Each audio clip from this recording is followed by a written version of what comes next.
तो नमस्कार फ्रेंड्स, बहुत बहुत स्वागत है। अगर आपने मेरी पिछली वीडियो देखी होगी तो आपको पता होगा कि हम लोग एक केस करने वाले हैं हाई कोर्ट में, जो कि डीएलएड वर्सेस बीएड कैंडिडेट्स के बीच में होगा।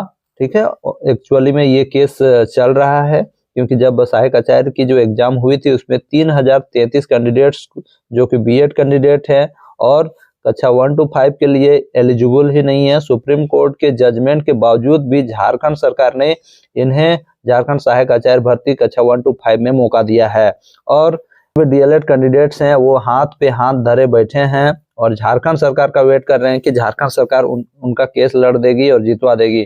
तो ऐसा बात नहीं है दोस्तों, झारखंड सरकार हमारा केस सही से लड़ नहीं रही है क्योंकि उसके पास कुछ भी मतलब कि ऑथेंटिक खबर नहीं है। उनके पास सबूतों की कमी है, उनको पता ही नहीं है क्या हुआ है क्या नहीं, और सरकार अच्छी तरह से लड़ नहीं रही है। इसलिए हमें मजबूरन इस केस में शामिल होना पड़ रहा है। हमारी कोई ऐसी इच्छा नहीं थी कि इस केस में हम लोग शामिल हों 2809, लेकिन हम लोग इसमें इसलिए शामिल होना चाह रहे हैं, आईए फाइल करना चाहते हैं ताकि हम लोग इस केस को मजबूती से लड़ सके और 1-2 हियरिंग में ही खत्म कर दें।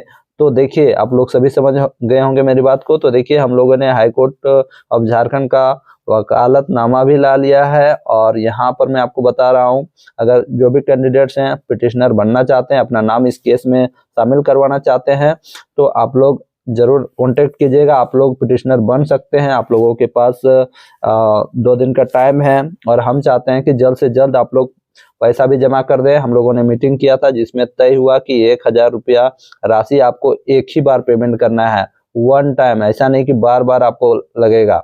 एक बार आपको पेमेंट करना है, उसके बाद निश्चित रहना है। ठीक है, आपको पिटिशनर बनना है तो आप लोग पिटिशनर बन सकते हो। ठीक है, तो ये वकालतनामा है, मैं आपको भी सबको भेज दूंगा। तो आप लोगों से विनती है कि आप लोग इस केस में शामिल हो, खासकर जितने भी डीएलएड कैंडिडेट हैं आप लोग शामिल हो। और इससे आपका क्या फायदा है मैं आपको बताना चाहूँगा। देखिए, जितने भी बीएड कैंडिडेट्स हैं उनका ये सोच है, वो ये चाहते हैं कि इस केस को लंबा खींचे और झारखंड सरकार तब तक रिजल्ट पब्लिश कर दे, और रिजल्ट पब्लिश करने के कारण बीएड कैंडिडेट्स का भी नाम बहाली में आ जाए। आप लोगों ने देखा होगा कि वहां पर लिखा हुआ है एक साल का ब्रिज, 1 साल के बीच में ब्रिज कोर्स करेंगे, जबकि वो होता ही नहीं है। ये आपका जो है इन लोगों की नियुक्ति हो जाएगी, फिर नियुक्ति होने के पश्चात इनको निकालना मुश्किल हो जाएगा। इन लोगों का यही मंशा है और हमारा जो ये केस करने का एक ही मकसद है कि इनको मेरिट लिस्ट में आने ही नहीं देना है, उससे पहले ही रोकना है। सुप्रीम कोर्ट का जजमेंट दिखा के इस बहाली को जल्द से जल्द डिस्पोज करना है, हमारा यही मकसद है। इन लोगों की जो मंशा है इसको पूरा नहीं होने देना है। तो जितने भी डीएलएड कैंडिडेट्स हैं आप लोग आज मीटिंग में भी जुड़िएगा, ग्रुप में जुड़िए और जल्द से जल्द आप लोग सहयोग का राशि दे दे। मैं वहां पर ग्रुप में आपको क्यूआर कोड दे दूंगा। और एक चीज कहना चाहूंगा जाते जाते कि जितने भी कैंडिडेट्स हैं डीएलएड कैंडिडेट्स, बीएड कैंडिडेट्स के कमेंट में ध्यान नहीं दें, क्योंकि बीएड कैंडिडेट्स यही चाहते हैं कि आप लोग कोई पैसा जमा नहीं करें ताकि हमारा केस हम लोग नहीं लड़ सके, और आप लोगों का सहयोग जरूरी है फ्रेंड्स। कुछ लोग उल्टा पुल्टा कमेंट्स भी करेंगे, मुझे पता है कि पैसा उठा रहा है, ये उठा रहा है। तो भाई जानते हो, जो मुझे शुरू से जानते हैं उनको पता ही होगा कि मैंने कितना पैसा क्या किया है क्या नहीं, सबको पता है।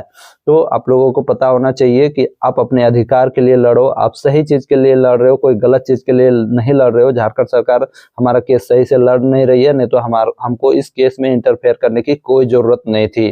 तो आप लोग इस विषय में क्या कहना चाहते हैं जरूर कमेंट कीजिएगा और जल्द से जल्द आप लोग पैसा दे दीजिए, और जिनको भी पिटिशनर बनना है फ्रेंड्स बन जाइएगा फ्रेंड्स। धन्यवाद मित्रों, मिलता हूँ नेक्स्ट वीडियो में। कुछ भी और प्रॉब्लम होगा कमेंट कीजिएगा।